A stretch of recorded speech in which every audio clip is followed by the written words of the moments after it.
Okay, so just kind of getting into it. Just tell me a little bit more about like who you are, how long you've been an artist, and kind of what brought you into this career. All right, so I'm a hip hop artist. I've been doing music since like the fourth grade, third to fourth grade. I started doing poetry. And I really just found a love for hip hop rapping. My childhood best friend, he the one that really got me into it, into battling. He gave me my name K.A.O, which stands for Kill All Your Opponents. And from there, I just wanted to do rap full time. You know, I started my first record label when I was in fourth grade called Ice Records. Um, you know, just being young, I always had it on my heart that hip hop was my calling. My father used to always share this story with me that my first words was OPP. You know, that's a song by Tretch and them. He said I used to run around the house when we lived in DC and go crazy when that record would come on. So that's really how I got into hip hop and why I do hip hop. Got you. Yeah, you kind of have a poet spirit about you. So I'm not shocked that you started out writing poetry and kind of elevated up to becoming an artist. So that's cool. So are you not originally from Houston? Are you originally from the East? I'm originally from DC, but I grew up here in Houston. I came here Okay. when I was at the age of 3. Okay. Because your music kind of has an East Coast feel to it. It's different. It's very Thank you. different. Okay. So let's talk a little bit more about the poetry part. I mean, do you ever go back into it and kind of recite or go to these spots and do some things? Well, I don't really do any poetry lounges. Most of the time, I just write my poems. I'll share them with the world on like Facebook, Instagram, and things of that nature. But I don't ever really just go and perform them. Um, unless the only time I perform one is if it's going to be like on my album or something, if it's on a project or something. But outside of that, I don't really dive into them. Okay. Got you. Um, let's jump into the album. Let's get to that first. Okay, so you have a new album about to drop this month, right? It's going to come out in July. I had to push it back. Oh, you pushed it back. Okay. So it's coming out in July. It's called Cinema 6. Tell me the concept behind that. Like it seems like the movie theaters. Your last song that you dropped was Bebe's Kids, which is a 90s movie. So tell me what's the concept? Tell me the plan behind the album. So with Cinema 6, Cinema 6 was pretty much a movie theater we used to go to when we was children, when we was kids. You know, just a cool little hangout spot. Some people probably got their first kiss there. Some people got into some fights there or whatnot. And I was just reminiscing on Mo City, my time as youth. And I was like, you know, Cinema 6 was really some happy times. So I just wanted to dive back into that and take people back. You know what I'm saying? Take them back to a 90s type of feel because the music is really going to be like 90s based. As far as the rap style go, as far as the song structures are. So I just really wanted to bring that feeling back. I just want to be real feel good music. To make everybody be like, man, I can reminisce on this and I can reflect on this. I've been here. I did this before. I did this during the time in the 90s or when I was a child. Right. Because the 90s was a great time for music in general. So I like that concept. And the movies. I mean, they don't make movies like they used to. So and every song is going to be named after a film. So every song is named after a film that came out in the 90s. Oh, okay. That's exciting.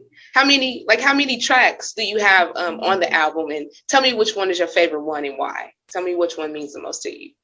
So it's going to be 10 songs on the regular edition of the album. I'm doing a deluxe edition that's going to be released at the Cinema 6. I'm at the Mo City Fest. It's going to come with its own box for it, a unique box like I did for my last album. My favorite song on Cinema 6 will have to be Soul Food. And I say Soul Food because that's a song dedicated to my grandmother. And if you've seen the movie Soul Food, you know the grandmother played a big part in the family. Right. On that movie. When she passed, it's like the whole family just fell apart. You know what I'm saying? That's how I kind of feel about my family. And with that, it was produced by one of my favorite producers, one of my close friends, Zeke LP Lopez. And I just came up with it. I was like, man, my grandma used to go to Cinema 6 when she first moved to Houston. So I know this is perfect for the album. This is perfect for everything. Just everybody to reflect on, spending time with their grandparents. Right, So right. so that's my favorite record. Okay, So okay. I like that. It has a sentimental effect to it. So it seems like the man, whole entire album has a value to you that you want to get out. So I like that. I like that. You mentioned the Mo City Fest, right? I want yes, to talk man. about that. Tell me about, because I know you have a pretty nice lineup. Are they all just indie artists? Are they just from Houston? Tell me the concept behind it, because it seems like you're intertwining your actual album within the fest. Tell me a little bit more about it. So with the Mo City Fest, it's going to have all the indie artists that I'm very cool with. I have a strong relationship with that's out of Houston. It's going to be a few Mo City artists out on it. I just want to give back to what the city that raised me. You know what I'm saying? Cinema Six is in Mo City. It was a staple in Mo City at one point. So what I did was I'm reaching out to one of the barbecue lady attendants who's in the Cinema Six parking lot. Cause Cinema Six is closed now. It's a closed movie theater, and I'm getting the spot that's in front of the Cinema Six theater to throw the festival at. So it all Okay. comes back full surface. Right. I like that. Okay. Okay. I like that concept. So if this is like a huge success, do you have any intention of making it like an annual thing? Like every year, hold this festival and just get it bigger and bigger? Yes, I want to hold it every single year. This Nice. is my very first one, so I'm kind of nervous on it. I'm Right. kind of on eggshells, but once you get that first one out, everything else just runs smoothly. So I want to turn this into something annual for the kids, for the Right. artists, for the people that's from Old City, just so we can have some light shine on Old City. Because it's always light shine on Houston as a whole. And I Right. just want some more light shine on Mo City because we got so much great talent that comes out of Mo City. Right. Right. Right. Okay. Okay. So I want to talk about hip hop is real entertainment.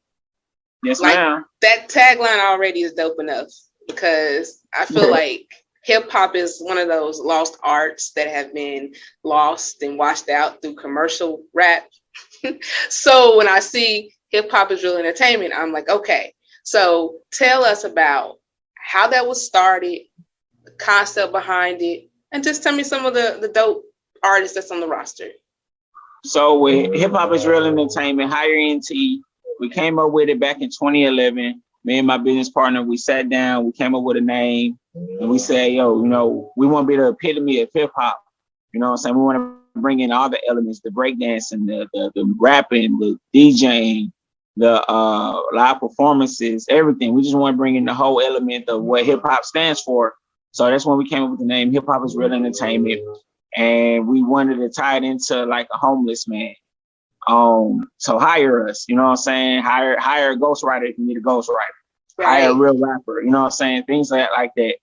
And I just want to try and bring together a collective of super dope artists that's original, you know what I'm saying? It's not trying to feed into what's popular. You know what I'm saying? It's Right. not trying to make degrading music about themselves. That's not trying to sell themselves short, but wanna rise up and go against what the masses believe is dope. You know what I'm saying? Right. Right. So with Brings that the we art have brought back. in so with that we have brought in Rosie Bush. We just signed a young lady named Sasha Lee. She's very dope. She got a very powerful voice. Her and Rosie, they're very powerful. We have our DJ Yams. Um, and yeah, that's pretty much the team. That's That's the cool. team right now. And we're going to continue to expand. We want to bring in some more MCs so we can have a much broader variety of MCs rapping. And we just want to bring back in that soulful, home feeling hip hop music. Right.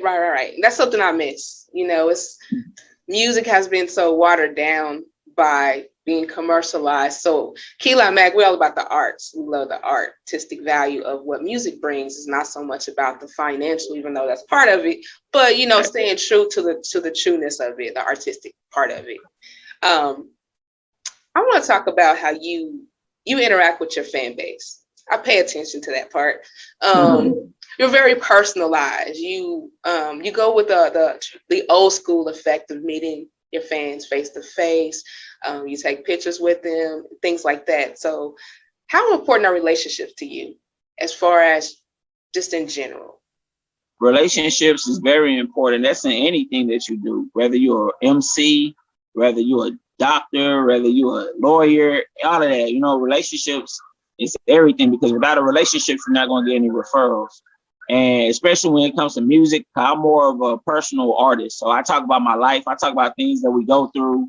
You know what I'm saying? I talked about depression. I've talked about people committing suicide. I've talked about young girls getting pregnant. So I'm just an all around person to where, say, yo, you can come talk to me, yo. You know what I'm saying? I want to be the voice of the voiceless. I want you to be able to express yourself. I want to be able to express myself for what you are afraid to do. You know what I'm saying? To be that voice for you. If you feel like you're alone and you don't have nobody else out there that understands your story, trust and believe that I understand it. Trust and believe that I will help you get through it the best way that I can. I will help you cope through what you're going through. So being personable with people, going up to them face to face is something I love doing. You know what I'm saying? I love doing it.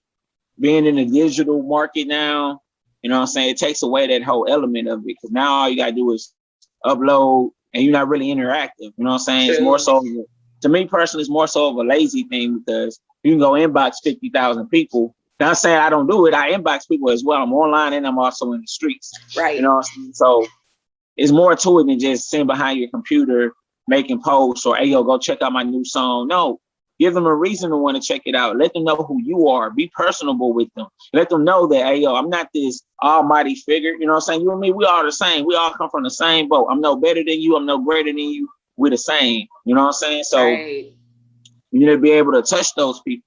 And people really appreciate it when you perform for them in front of them, because they're like, man, nobody ever does that. So let's say when I do hit on BET, MTV, I'm still going to be out here doing the exact same thing to them, because I want them to know that, hey, yo, look, no matter how high I get, we are still people. We still family. You know what I'm saying? That's why I call my fans when I meet them in the streets or whatever, or when I meet a new person. I'm like, yo, we family.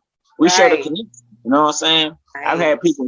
I had people cry in front of me when I performed one of my records to them. I've had people really just be like, yo, man, you super talented. You need to be on the radio. Like, it's just so much of a different feeling. It's just so much. Right. That's super, super, super important. It's an art, like you said, that it has been lost because we have the computer, we have online. So people are not personalizing experiences with fans. And I think in the indie market, I always try to tell independent artists, like, if you're an independent artist, you're a business now, you're a brand now. So you have to market yourself. You got to invest in yourself. You got to talk to people. They got to know who you are. And so I always love the fact that how you interact with your fan base. You take pictures with them. You make them feel like, hey, we're cool. There's no awkwardness when being around you. And I always like that. I always watch you, if you didn't know. I'll be paying attention. I appreciate it. Yes. Is there like a concept or something within the independent world that you think needs to be changed as far as just with the artists networking with each other? Do you think that the independent artists network enough with each other or build each other up enough? I don't feel we work with each other too much, because a lot of artists have egos.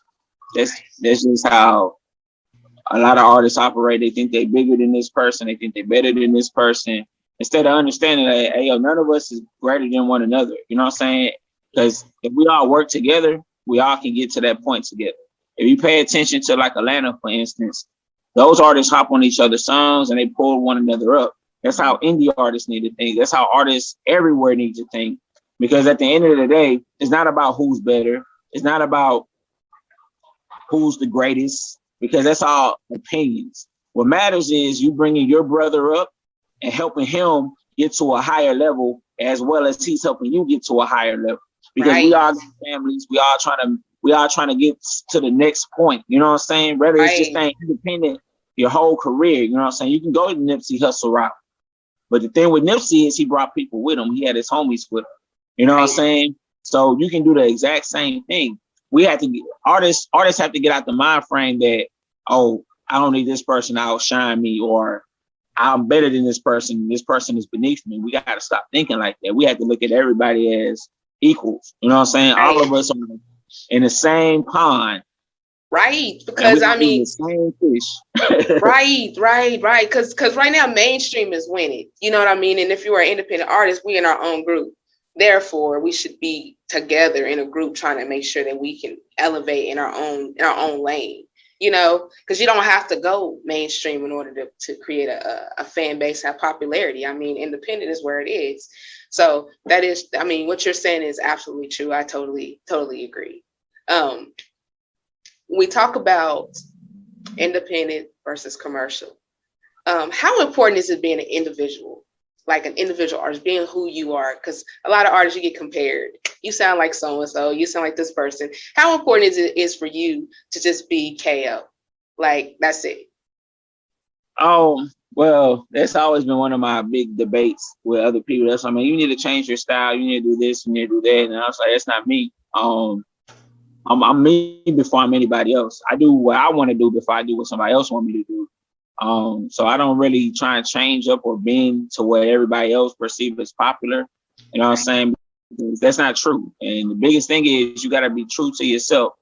You know what I'm saying? Once you come into the truth, it will set you free. That's in scripture. You know what I'm saying? So True. I live by that. I live by that. So I know who I am. I'm aware of what my capabilities are. I know what my strong points are. I know what kind of music I personally like creating and making. And I know it's a market for it. I know it's people who's going to want to gravitate to it because everybody don't like always hearing the turn up rap. Everybody don't always like hearing the trap rap. You know what I'm saying? Some people want to hear stories. Some people want to hear actual lyricism. You know what I'm saying? There's a market for everybody. Right. So never try and push your beliefs onto somebody else as far as, hey, you should sound like this, you know, so you'll get much farther if you try and sound rap like this rapper. No, right. Be yourself, because hip hop was built on originality. You know what I'm saying? Right. You have to be who you are. The reason why Melly Mel didn't go as far as Slick Rick is because he was sounding like Slick Rick. You know what I'm saying? Right. So that's it's true. Like, yeah. You have to be yourself. You know what I'm saying? The reason why Designer didn't go as far is because he sounded like Future. You know what I'm saying? Be you. That's my biggest thing to tell anybody. Be you. Don't be nobody else. Don't worry about what everybody else is doing. Worry about what you're doing and make your own lane, make your own mark, and everybody else is going to gravitate to it. Totally agree with you. Totally agree. Because it's nothing worse than turn on that radio and everybody sounds just alike. That's about 97% of radio. Okay? If you listen to 97% of the radio stations, a lot of them has the same content. It's all about bouncing your butt. It's all about finessing a dude. It's all about finessing a female. It's all about having this many chicks. You know what I'm saying? I'm not saying all of that is wrong, but it kind of get redundant and it kind of get repetitive. You got to understand, we got other people that listen to this music and look at us. And if they all see us doing this continuously, they're gonna be like, oh, that's all they're about. They're savages, you know what I'm saying? Or they're this, that, and the third. And there's no reason for them to respect us because we're not even respecting ourselves and we're not even being knowledgeable, because artists have to understand this as well. We are role models, whether you like it or not, whether you say you're not a role model. What you put out into the air, people is listening to, people is following that. Kids are listening to that. You know, kids listen to the radio stations. You know, kids are on YouTube. You know, kids are following your music videos. So you have to be more a little bit subconscious on what you're putting into the air, because evil communications is real. You know what I'm saying? That's something that's very serious, because kids do what they hear and what they see. You know what I'm saying? Majority of the time, a lot of kids are raised by music. Me, for instance, I was raised by music. You know what I'm saying? So in a lot of these Black homes, a lot of these Latino homes, the fathers are absent. You know what I'm saying? The fathers are absent to where you're forced to listen to music and you grow up to music, and music replaces your father figure. So, you know what I'm saying? If you hear a rapper talking about, hey, yo, I got 15 females, in your mind, you're going to be like, yo, that's how you be a man. That's the right way to be a man. Or, man, I'm driving a Bentley. You know what I'm saying? If you ain't got a Bentley, you ain't nothing. So now that puts you in your mind frame like, yo, man, I got to make sure I do anything to get this money so I can go get me a Bentley. And a lot of our kids result in prison. Right. A lot of our kids result to doing things that they shouldn't be doing. You know what I'm saying? I was one of them kids as well, you know, and that's what makes me want to take a bigger responsibility in the music that I put out into the world. A lot of my music be reflective on things that I've been through, personal experiences. So sometimes when I be rapping stories, it's some things that I probably faced, or it's something that I know somebody went through. And I put these records out there so you can know, hey, yo, this is a possible outcome of what can happen. K.O. went to juvenile for doing this.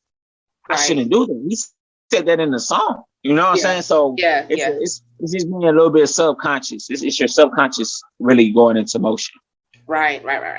No, I totally agree. There is a sense of responsibility in what you put out because it is influential towards the young generation. They're copying it from, things that Megan Thee Stallion does and Cardi B, it makes the little girls, kind of copy it. So I get what you're saying. Totally. Let's talk about family. So most people, we have family, we have kids, and we're trying to balance having a career, or some people have a 9-to-5 while trying to become while doing their indie. And then you have the family. How are you able to kind of manage the two? Have you ran into any problems trying to make them all work at the same time? Well, I don't really run into too many problems with it because I'm a full-time artist. So all the profit that I make comes from my music. It comes from our clothing brand. It comes from the label. It comes from things of that nature. So I don't really have too many restraints on, from this particular time I gotta go do this, and after that I gotta go focus on my music. No, I focus on my music. If I feel like going to work for 5 hours, if I feel like going in the streets to sell my CDs, or if I feel like doing my door-to-door tour, selling CDs for an hour or two, so I'm in control of it. So the rest can go be family time. I can be like, all right, I want to go spend time with my daughter. I want us to go ahead and we can go to the beach, or I can go do this and that. And most of the time I take my daughter to work with me. I take my stepkids with me. You know what I'm saying? Is you have to get out here and start talking to people. It's not cool to be introverted. So I was once introverted. So I didn't really like talking to people. I had to teach myself that. And it's a good trait to have because you can go so much further with being able to be an ambivert, able to talk to everybody versus being introverted, because you miss out on opportunities. You miss out on meeting these super cool people that can possibly become lifetime friends. So it's always good to instill that into the youth. It's always good to instill that to your kids, to your family, because that's more family time. Take your kids to work with you. That's family time. What I'm saying? Right. And in scripture, again, it talks about us having your son or daughter do labor with you. That's how they learn skills. That's how they learn traits. That's how they learn something that can be more beneficial for them in the future versus them being idle, not doing anything. So that's another big reason why I'm glad I'm an independent artist, because I know major artists, they have a lot of time restraints as well. Because it also turns into a job, and you also have to do what your major label tells you to do, or what kind of content they want you to put out. Mm-hmm. Versus you having that creative free range, and then that takes away from being able to have that family time. Because family is more important than money. Family is the most important thing you can have. Exactly. So I cherish it. Yeah, no. I totally agree. I know some artists are not full-time artists just yet, and they're still trying to kind of, work the 9-to-5 and do their thing. But sometimes you gotta take a risk. Man. Don't give up, but you gotta take that risk though. You gotta take the risk. Yeah. You gotta take that risk. It's easier than you think, man. Yeah. It's easier than you think. The worst thing you can get is a no. True. That's the worst thing. Is Very a no. True. And if you're a dude rapper, you get a bunch of no's from when you used to try and talk to girls at the club. So put that in your mind. It's the exact same thing. Same concept. You just go to the next one. Move on. Right. Okay. So let me see. So I went over the album. Okay, let's do this.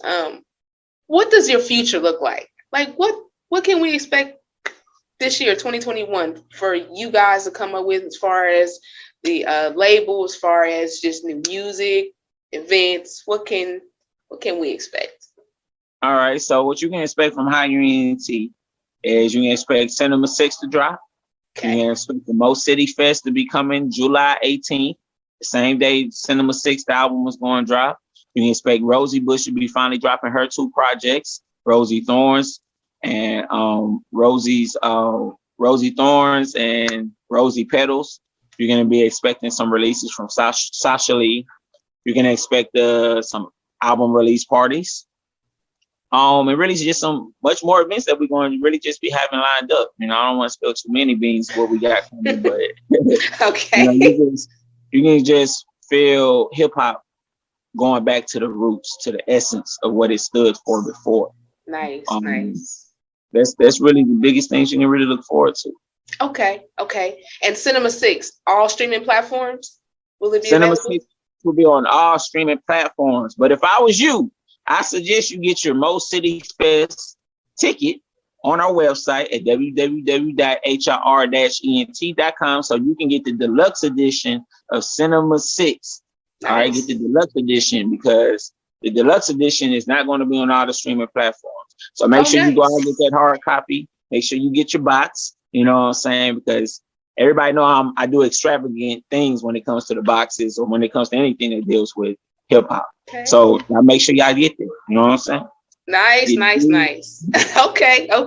So got to get the tickets, get the exclusive deluxe disc, and you get to see a cool show. So it's a good situation. Good music and a show.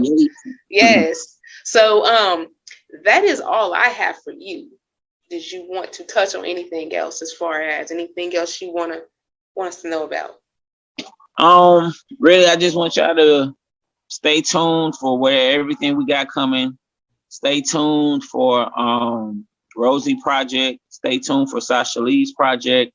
Stay tuned for Higher NT overall. I'm gonna still be dropping this truth for all of y'all, so you know our people can be waking up. Right. Y'all continue to inspire and push forward to your dreams. Not let anybody hinder you from what you want to do. Continue to inspire. Reach one, teach one. If you know something, if you learn something, don't be hesitant to teach your brother because we all are brothers and sisters at the end of the day. And we all we got because nobody else got us and everybody else is against us. So make sure that you're lifting up your brother. Make sure you're lifting up your sister. Right. Make sure that you always having positive energy around you. Do not allow any negative energy to cloud your space. And if for those of you who's going through depression or those of you who are going through a hard time in your life, just know that it's going to be okay. You're going to get past that because the Most High never puts anything too heavy onto you that you can't overcome. And if anybody out there have anything that they want to share with me or as far as contacting me, never hesitate to inbox me. I'm always here. I'm always willing to be an extra ear. I'm always willing to be an extra hand. And with that, I say shalom. Oh yeah, go ahead and give your social media handles as well. Go ahead and verbally so people can know how to reach out to you. Yo, you can find the Kid with Steez, K.A.Y.O the Konspiracy on Instagram at K.A.Y.O. That's K.A.Y.O. the number 4 higher H-I-R-E. You can also find me on all music platforms at K.A.Y.O.D.A. Konspiracy with a K. All right. So you're going to spell Konspiracy Konspiracy. You can find me everywhere. I've been featured on 97.9 The Box website for my last album, Conflicted Addictions. I've been on ESPN with my record called Bad Man, thanks to my brother Juan Adams. So y'all make sure y'all Google me, follow me, and hopefully all of y'all enjoy the music and I gain me some new listeners. Yes. You guys will definitely love his music. It is straight hip hop. So I love it. Thank you so much for sitting with me, talking with me. I'm sorry it couldn't be face to face, but you know, we'll catch you next time. We'll get it. Yes, but thank you for speaking with me. And I'm looking forward to everything you got coming up. And we want to, K.A.Y.O Mag want to be a part of it. So K.A.Y.O Mag, man, hey. I made it. Mama, I'm on the magazine cover. This is my first career. Really? That's so dope. This is my first one. I can't wait to get it and receive it so I can hang it up and put it on the wall in the higher studios. So everybody walk in, they be like, "Hey, yo, man, that's you in the magazine?" Right. Like, yes. This is number 1. This is the first and this is not the last. This is the most cherishable. The only hope we have is through rap or in a draft. Whether it be military, NBA, or college. We gonna find a way though. For now we gonna enjoy life. Rapping on the corner while they yelling out that boy nice. Get into a scuffle, then you hit them with that Floyd right. After that we hit Tornado Burger and be boys right.